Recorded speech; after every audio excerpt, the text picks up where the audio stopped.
It's still happy hour with John Gaskins. This round's on me.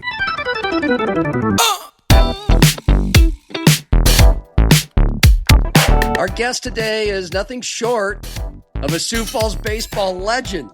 Seriously, he was the most prolific hitter in the history of Augustana baseball, career leader in hits, doubles, RBI, total bases, second in home runs. And then he just casually comes to the Sioux Falls Canaries and becomes one of the best hitters in the American Association for 3 years. Top 5 last year, part of a team that was 3 outs away from a league title. And Jordan Barth has moved into banana ball.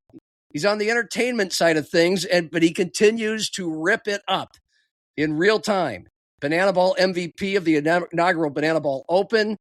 He's hitting about 380, and he's one of the top 5 hitters in that 6-team league. And so what a trip it has been in the last year since I sat down with you at Gateway Lounge, and you were just, you were just a plain old independent league pro.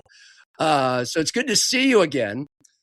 Cold Springs, Minnesota native, St. Cloud area, and you're also on the first place team in that league. You guys are a game up on the actual Bananas. I didn't know the Bananas were allowed to not be in first place. But it's been just over a year. Just describe how much your life has changed since then. Or does it not seem as life-changing as, or is it not as life-changing as it seems? No, it's definitely life-changing. Obviously, I've lived in Sioux Falls basically since the fall of 2017. So then my wife moved there in 21. So we basically lived there the last 4 years. And New Year's Eve came around this year, and we packed up and we moved to Savannah, Georgia. So a lot has changed. Yeah, like you said, I had the draft in November.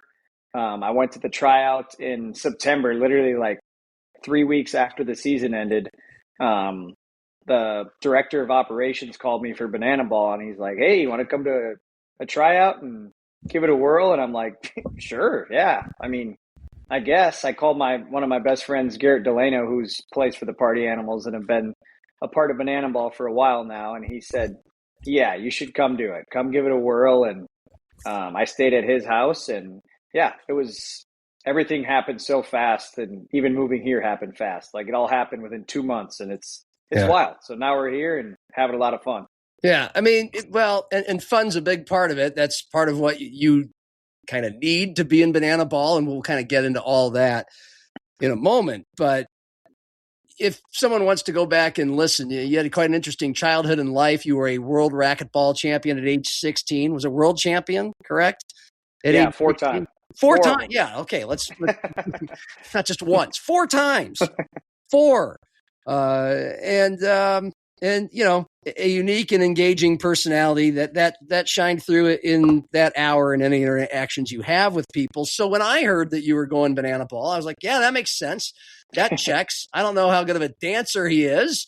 But apparently you don't need to be. And you're giving a thumbs down for those who aren't watching this at SiouxFallsLive.com. So I wasn't surprised, but like just say a year ago, I was talking to you. Was that on your radar? Was that something that you thought maybe was something you could do down the line that fit you? No, I mean, obviously, yes, it's very fitting for me personally, and a lot of people weren't surprised when I decided to do Banana Ball. However, no, I mean, literally, I'm pretty sure I went golfing with Duel, Mike Meyer, and Allie, and I think that was it. Literally, right as our season ended, I'm pretty sure it was the next day.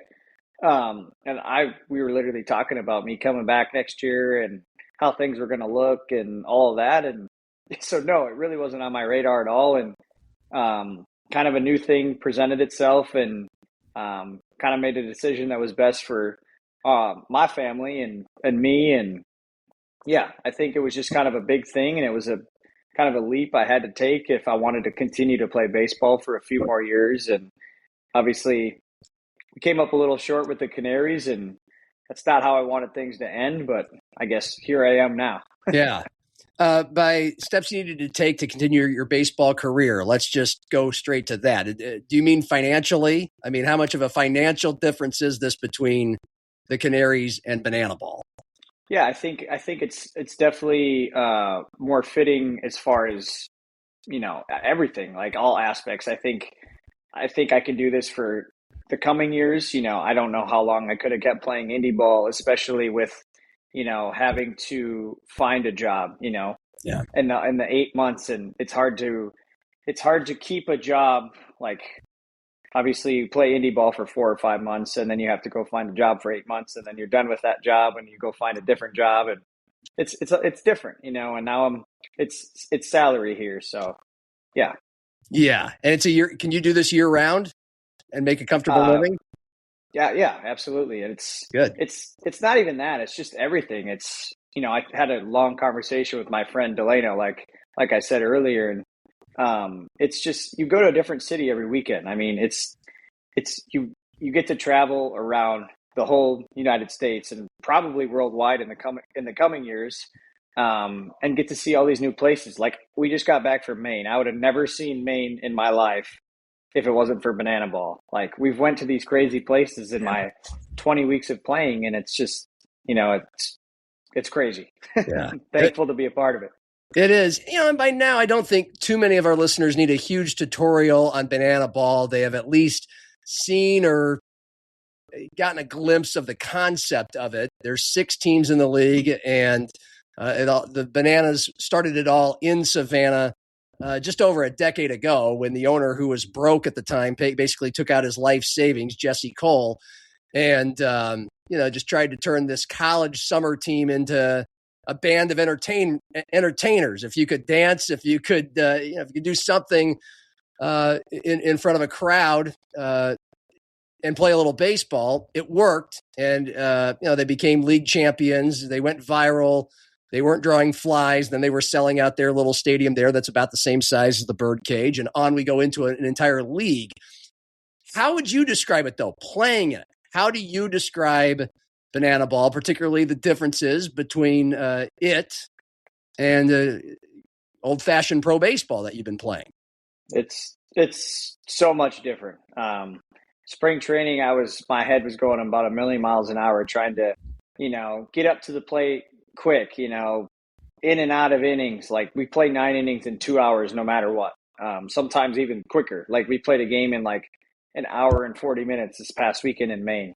So everything is so fast. Trick plays are so different than, like, I don't even know if I would go play baseball right now, regular baseball, if I would like not do a trick play. Like, now it's so like engraved in me, that I don't know if I'd, like, obviously it would take me probably a week to figure out how to play like real baseball again. And it's just, everything's so different. Like I said, spring training was so much getting used to. And obviously I had a bunch of kind of veterans in banana ball that kind of taught me the ropes. And yeah, it's a whole different game. And it's like, it's almost not really explainable, to be honest with you. Well, okay. I guess I'll stop trying to get you to explain. But I mean, the pace is something that's deeply and greatly appreciated. I think part of the general image calling card of the league is, obviously, it's very modern in that it's very viral. You see as many TikTok videos that players make outside of the games than what happens during the games. And you can stop me if I'm wrong. And it's very creative there. And I mean, what kinds of things beyond the baseball, what kinds of things will break out during an actual game? Or what are some of the craziest things that kind of have broken out in the games you've played so far? Yeah. So we actually, I wasn't a part of it, but there was a pretty viral video from this past weekend at Wrigley Field. The Firefighters and Bananas were playing. And actually, he was in our league last year. Lamar Sparks played for Fargo. He had a walk-up with his sister, who was in a wheelchair, and he rode on the back of her wheelchair to Ridin', like the rap song Ridin', rode up to the plate on the back of her wheelchair, and then proceeded to hit an absolute tank, like probably 430 left center at Wrigley in Timberland boots. Off Drury, who also played for Sioux City the last 3 years and was an all-star. He pitches for the Bananas. So it was... And Drury's probably one of the best pitchers in our league, and he hit an absolute tank off him at Wrigley Field. So, like, that's just something really minor to, like, it's crazy. Like, you got American Association. I think they were both all-stars last year. going up against each other, Bananas versus Firefighters at Wrigley in a walk-up that, it was a really special moment, and it was obviously a really good baseball play too. And it's stuff like that. Like, you got to I sang to my wife on our anniversary live in front of 8,000 people. How many? Like 8,000 people in Nashville. I literally sang a Chris Brown song live. Like, which one? Me, Forever by Chris Give Brown. us a That's taste. like How does that go? It goes like 1, 2, 3, 4. It's you and me moving at the speed of light. Yeah, that whole song. I sang like 2 minutes of it in front of. I actually had like 50 friends and family there, and yeah, like they wanted me to sing live. They didn't want me to lip sync either. So I was like, yeah, I mean, I'll do it. I don't care. So it's just stuff like that. It's so fun to be a part of, and it just makes the games that much more fun and, laid back. Yeah. Now she was already your wife, right? This wasn't a proposal. Okay. This wasn't a proposal, but she was your anniversary. Oh, on the 4th. Thank you. Yeah. So, and I'm going to guess that got a stadium-wide blast of cheers. And I'm curious, the euphoria or dopamine rush of that versus hitting home runs to, like a walk-off home run to win a game. You've hit plenty of those. Compare that. It's I really wasn't that nervous. Like, I know the song so well.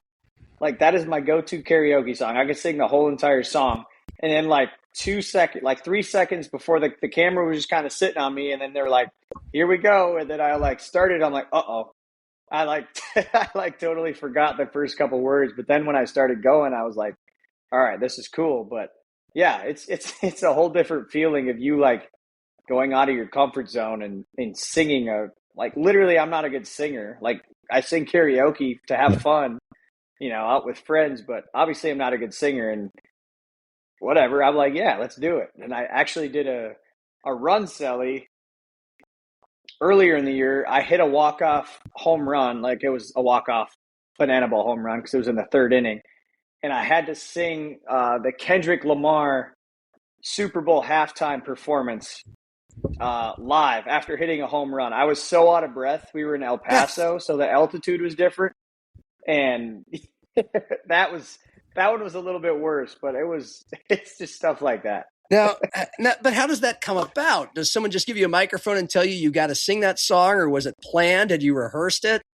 Yeah, we got rehearsal every day before every game. We get to the field probably at like 10 or 11 a.m. for like a 7 p.m. game, and we have rehearsal for about an hour, take ground balls, we hit, and then we got signing usually that starts at like 2:30, 3 o'clock, and we kind of have like different waves of signing up until like 5:30, signing autographs and opening gates and stuff like that. And then obviously we have like probably an hour and a half-ish before our game actually starts to, get loose, stretch out. And then we got intros and stuff like that where we run in from trucks and do our pregame dance in front of all the fans and stuff like that. So it's a whole show. It is. And when you first got that call from the director of operations, you said you weren't expecting this. What were they looking for in you? What did they tell you? This is why we think you'd be great for Banana Ball. Honestly, like I don't know how they really found me. I think obviously having Delano here was a big help, and I've had some pretty decent seasons in Sioux Falls and some success there, and I think that's kind of how he found me a little bit. I think he kind of monitored the indie ball team or the indie ball leagues, and just kind of saw who could play baseball to begin with, and who was good teammates, good people, kind of the fun guys, doing the I don't know, just finding good people. I think everybody that's in Banana Ball is a good person and a good person to be around. But you mentioned that you've always been a fun guy. You've had a little bit, you carry a little bit of swagger with you, but not a lot of cockiness. Just a lot of you're enjoying playing out there, and you don't hold back on that. And so, but some of these guys, you weren't hired obviously because you can dance. Now you can perform because you're willing to sing poorly in front of a whole stadium, which, as you know, I subject anybody who comes to the Birdcage to every single night myself. Terrible singing, but, hopefully everybody has fun doing it. But when you came into the league and you're starting to meet some of these guys, like, just give us a depiction of how many of these guys are like more performers than ball players. What level of ball is this? Because it feels like you're more of the guy, you're one of the great ball players that people are going to be like, wow, he can play some ball. And I'm not saying everybody can't. I'm sure everybody's a good ball player. But what's the range of like performers and ball players in this league to make it all come together? Yeah, I think so. Each team actually has like 3 specific entertainers. So there's like a roster of 25 people. Okay. And there's like 3 entertainers. So we got one guy that was an American Idol. So he's like our country singer. We got a guy that plays like a pretty good guitar. We got a guy that throws in an apron. Banana's got a guy that throws on stilts. The guy that does bat tricks. Yeah. Like, so there's different entertainers. However, like, obviously there's 22 other people on the team. So I think there's definitely guys on each team that are better at performing than, I don't want to say better at baseball, but like they're strictly there to like perform. And then there's, the guys that are there to like still try to like be good at baseball and kind of take in the banana ball side of things. And then there's like very, very few guys that are like, I shouldn't say very, very few, but like there's guys that are really good at baseball and really good at, doing the dancing and stuff like that. Because we're baseball players at the end of the day. A lot of us are pretty stiff and aren't very good dancers. So, yeah. But were you told you were hired more to be a hired gun as a player? I don't think anybody's really told to be hired to be, obviously outside of the 3 entertainers, the 22 other people, you're not really hired to be more of a performer, entertainer than a baseball player. But there's definitely guys that are like in more of the walk-ups because they're just better dancers and can move a little bit better than guys like me and a few other of my teammates, I should say. By the way, the 6 teams in the league, the Savannah Bananas, the Party Animals, the Firefighters, the Texas Tailgaters, the Loco Beach Coconuts, and the Indianapolis Clowns. But you live in Savannah. You're on the Texas Tailgaters. So people would assume you just moved to Texas. Yeah. But explain that aspect. It's a traveling team. Are most of the players based in Savannah? Yeah, so all 6 teams live in Savannah. This is our home base. All 6 teams have a locker room at Graces Stadium. So it gets pretty crowded there early in the weeks when we're back here in Savannah. But coaches do a really good job of kind of separating and giving each team times to practice throughout the Monday, Tuesday, Wednesdays in the week. So we're not, all at the field at 10 a.m., 6 teams. Yeah. We all live here and we literally fly out of Savannah Airport and usually have a layover somewhere literally every Wednesday or Thursday. So we're traveling every weekend. And you're loving the traveling. I thought flying was really cool at first. And like now it's not, it's very convenient. Obviously we get to places where we want to go quicker than a bus. But there's delays, there's weather, there's, all kinds of stuff. So there's definitely flights that are better than others, but it's. I didn't mean the flying. I just meant like the getting to see so many different places, also it feels not feels. It's clear. You mentioned singing in front of 8,000 people, and we're going to get Banana Ball here in Sioux Falls at the end of August at the Birdcage with 4,500, 5,000 people there. In Lincoln one weekend, they had Haymarket Park in the Canaries League. They had, 8 or 10,000 for that. And then 92,000 at Memorial Stadium the next night. So you're in a wide variety of stadiums you play in. So by the traveling part, I just meant more of getting to see all kinds of places, stadiums, huge crowds, like you're in the circus. And it sounds like you like that. I love it. Yeah. Like we played at Neyland Stadium where the Volunteers play in their football stadium, over 100,000. Texas A&M's Kyle Field, over 100,000. I would have never, ever, literally ever played in front of 100,000 people in my life, nor on ESPN. So I think we're on another national network this weekend because we play at Boise State's Blue Turf, the football stadium, for 2 games. Yeah. So I think it's crazy. Like we're playing at football stadiums in front of 100,000 people, and it's so much different. You had 102,000 in College Station at Texas A&M's place in early May, and you said your phone blew up after that. Like, what's been your favorite experience so far, or the most like, wow, like out of body? This is just what am I doing? You know, what's going on here, sort of thing. Yeah, it was definitely. I think the whole like A&M was just so surreal. So we did like a march before the game. So we marched through all the fans up to the stage, and at that point there was, I'm going to say only like 50,000 people there at that point for the march. Yeah. And we marched through all those people, and then I get on stage, and you could see into like how many people were there, and it was never ending. And that was only like 40 to 50,000 people, and then they're going to put 50,000 more people into the stadium to make it over 100. And then I happened to hit a home run that night on ESPN, and it was just like the loudest I've ever heard things, and it was a surreal baseball moment. And yeah, so like the biggest banana ball thing I've ever seen, like the craziest experience was seeing all those people pre-game, pre-march, and then obviously like a personal moment was hitting a home run in that stadium. I mean, it's been going on several months. You started playing games in late February. You've established yourself as one of the best players, certainly best hitters in the league, and everyone remembers your web gems as a defender, as a shortstop. So how are you processing this level, those crowds, but also this level of celebrity that you probably never imagined you'd have? Actually, the celebrity part is funny because this past weekend we went on like a little golf trip. We went on a day early to Portland, Maine, and we stayed at a resort. And they put in like their camp resort newsletter that there was like 7 of us that were going to be there. And I tell you what, like these guys that are on like the bananas, the big name bananas, like Coach Rack, Jackson Olsen, KJ, that's literally kind of how like I felt at this resort, like the celebrity status. We were just walking around and people like looking at us weird. Hey, could I get a picture? Like, can you sign our kids' stuff? Like, we're at a golf resort, like just walking around the beach, and we stick out like sore thumbs. So it was like, it's that kind of stuff that's surreal. And I never thought I would, kind of, nothing's changed for me, obviously, but it's a cool thing to be a part of and impact so many kids and fans. Yeah, that's where we can land the plane is.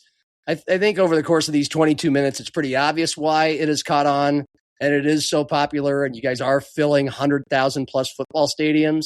But your own words, why is it caught on so well? I think just the impact we have.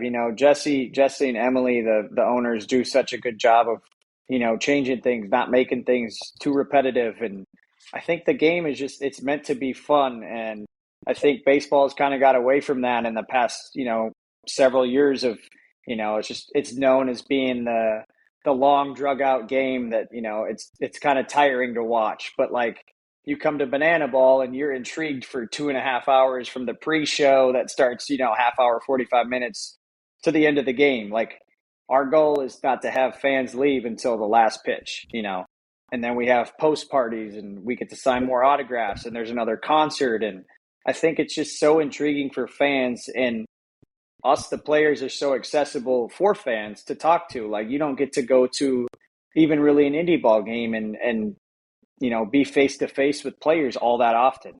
Like it's so accessible, and it's so fun for fans to be a part of. What's the coolest trick play you've ever made? I haven't done anything that crazy yet. I fielded one like between my legs. Like I had my left arm behind my left leg. I fielded it between my legs, and then I popped it up like between my legs, if that makes sense. Okay. Yeah. So that was kind of cool. I wore one off the nose trying to barehand a catch and split my nose open. So that wasn't that cool. All right. But yeah. You'll take those with the shinier moments, I'm sure. Absolutely. And I'm not going to ask you the question I'm sure you get a lot. How much of this is fake or contrived? Because it can't be, right? I mean, the dancing numbers, but like the actual baseball. Yeah, I think a lot of people get it. It was really bad earlier this season. I had so many like dads come up to me and said, well, who's winning tonight? Like, it's like, dude, this isn't scripted. Like sometimes the stuff that happens like late in the games make it seem like it is scripted because of how crazy it is. But like the design and layout of the banana ball scoring is made so the games are close always at the end of the game. So there's not blowouts. So it's not 10-0 after 2 innings. So yeah, I think it's not scripted at all. Outside of, like you said, the walk-ups and the run celebrations and the dancing. Yeah. You get a lot more downtime or more downtime than you used to. It doesn't look like you're playing every day, but you are traveling. No.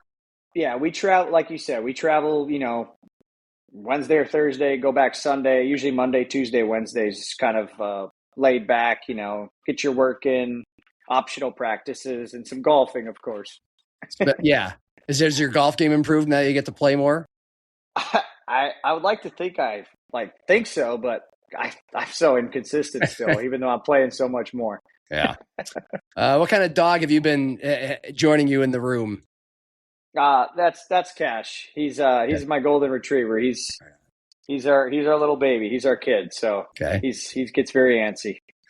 It sounds like life is awesome for you. And I'm happy for you. You've earned it. Congratulations. And we'll try to do this down the road. Good luck. I wish you guys were one of the teams coming to Sioux Falls in late August, but it looks like we get the Clowns and Firefighters, I think. Oh, okay. You know it. All right. Yeah. What should we expect out of that? What are the specialties of those teams or are there? They're really entertaining. I think I'm not sure whose headliner it is, but the Clowns can hit. They can hit. There's going to be a lot of home runs, I feel like, at that, especially at the Birdcage. And if the wind's blowing out, I think you're going to get to see some good baseball and some good hitting. All right. Appreciate it, Jordan. Have a good one.